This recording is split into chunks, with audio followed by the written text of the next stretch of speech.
Hello and welcome to the 5th Olympus iSpeed Labs. My name's Chris Robinson and today I'm going to take you through analysing the motion that you've already captured using your Olympus iSpeed 3 camera on your PC or laptop using the Olympus Control and Control Pro software. We're only going to have time today to do a basic analysis, but if you have any further questions or you want a more thorough guide through the software, please get in touch with your local Olympus representative. Okay, let's get started.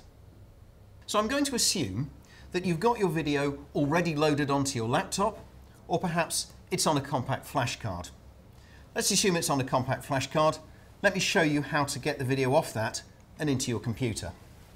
I'll put the compact flash card in the reader that's supplied with your camera, and I shall just start Windows Explorer to see into the compact flash card. I'll open up another copy just to show me where I'm going to put the data. Now if you look inside your CF card, you'll see there's a folder called Movie. Inside that you'll see there are two files. One is called HSV, one is called UDA. Please keep these two files together. The UDA contains important information about the HSV. So at this point I could copy them across onto my laptop. Well, to save time, I've already made that copy. So let's just close these two windows down and go straight into the iSpeed software suite. The software suite has popped up this box to tell me that I'm running Control and not Control Pro. That's okay. And now the suite has opened, I'm going to click on the Archive Browser tab.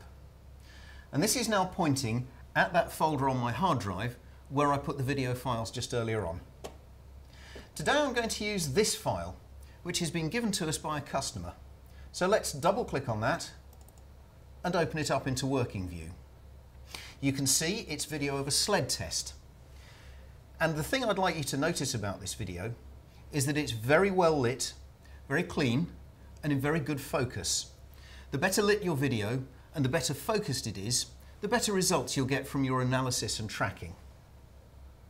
So, inside the working view, you'll notice that I've got a number of controls. We've already seen how the play control works, and I can click on play and just move through the video, and you can see the crash test dummy moves to the end stop here as the crash event occurs. You'll notice also that I've got a zoom control. I can zoom in, and I have a pan control so that I can move around inside my zoomed image. I can go to native resolution, or I can fill the screen with my image.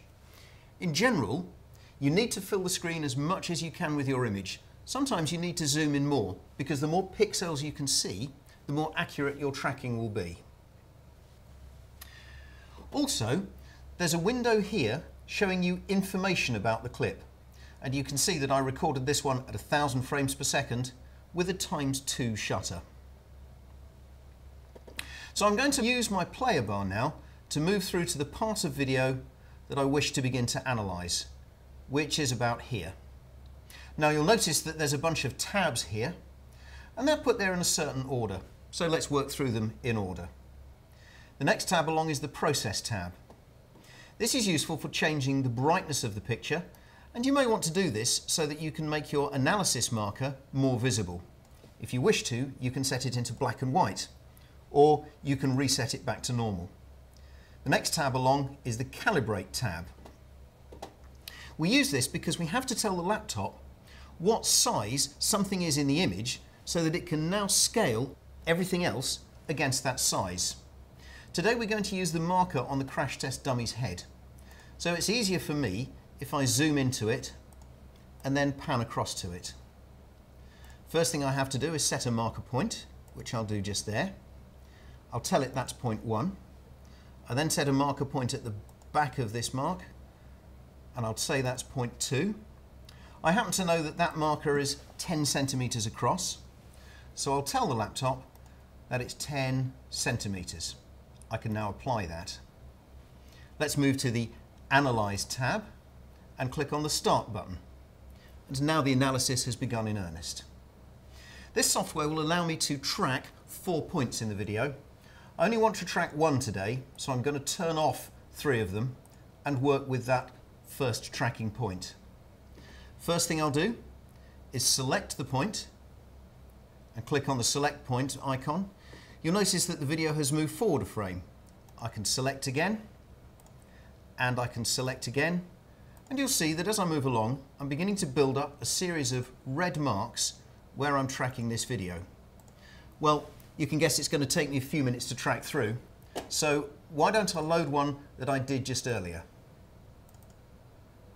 Okay, let's zoom in and pan across to these tracking points so you can see the idea of how I've been able to track the dummy's head as it moves through. Let's just play that and you'll see how I've tracked the points there. Okay, so now I've got my tracking data, what I'd like to do is export it into an Excel spreadsheet so that I can work with it. So let's tell it that we're working in centimetres. Let's say that we want to export to Excel, and I can now press the export button. The laptop will export that data into an Excel sheet, and here it is. You can see there's all my tracking data available to me. And if I want to do advanced calculations or make graphs, I can do that. So let's close that Excel spreadsheet. And let's look at the other tabs that are in the control software. Next one along is the comment tab, and I can enter global comments, which will be applied to all frames in the video. And if I had Control Pro, I could add comments that apply to a frame at a time. The next tab is the Annotations tab, and it will enable me to make measurements, simple measurements, like for example, from the dummy's head through to the back of the seat. Okay, so I've given you a look at some of the basic functions available in the control software, but you've seen that tracking can take some time. If, however, you have the Control Pro software, tracking can be automated, and I've just got time to show you. Okay, so I've taken a few moments to set up the Olympus Control Pro software. I've loaded the same video we've had before, and I've moved it through to about the same place. You'll notice that there's a lot more buttons on the screen now, and I'm going to click on this Define Region button. I can now draw a square around our marker here, and I can say to the computer, select that as the region of interest. Now I'm going to click on the Track button, and you'll see that it automatically tracks and moves the video forwards. It's moving a lot quicker than I did, and it's also able to be more accurate than I was. So I hope that gives you a feel for just one of the benefits of moving to Control Pro. Okay, so today we've had a look at the Olympus Control software and how to use it to analyse motion that you've already recorded on your iSpeed 3 camera. We've only had time to have a basic look at the software, so if you have any further questions or if you want another overview, please don't hesitate to get in touch with your local Olympus representative. Well, thank you very much indeed for watching, and why don't you join me for the next Olympus iSpeed Labs?